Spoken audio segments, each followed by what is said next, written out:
san ba ma rabuwa. Ke iya shafaka mata ke ce suka kwaikwaya.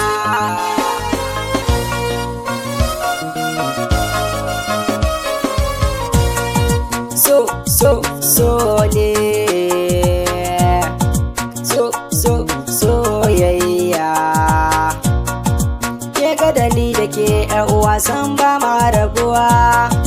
Ba wata zuciya ke ce ki cire min damuwa. Sai faman nazari sai na ganki nake samun natsuwa. Duniya ta masoya ke na fi so ki zamanto garkuwa. Ke iya shagwaba mata ke ce suka kwaikwaya. Sarauniyar mata da ni da ke mun zamanto tsintsiya. Ke ce hasken fitila mai haska duhun kalbin zuciya. Mai neman sirrin zuciya ba ka sani sai kayo tambaya. Matafi komi nisan tafiya wata ran zai kai gari. Hakuri shine jigon tafiya bako ya zamanto ɗan gari. Sai da ke yan bake ba gwanda na faɗa rijiya. Yawan gani na tare da ke waɗansu na cewa mun yo kama. Abunda duk kika so zan yi akan ki zan iya komawa kurma. Aurenmu da juna za ya fi kyau ranar akwai hidima.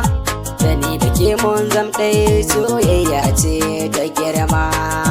In akwai yarda zakin kurna baya kai ya magarya. Da ke na shirya zan yi zama sai da ke gimbiya. Ba zan cin ƙarya tun farko aya mun riƙe gaskiya. Kar da ke juya min baya ke ce za ki saka na dariya. Asalin so ne ya saka na kira ki da autar mata. Ka ki fara mai kyau yanayinki yayi kama da kalata.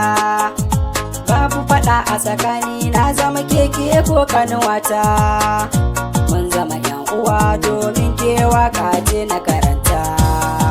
Duk mai sun ya gama rabo haka ba ta kasancewa da mu.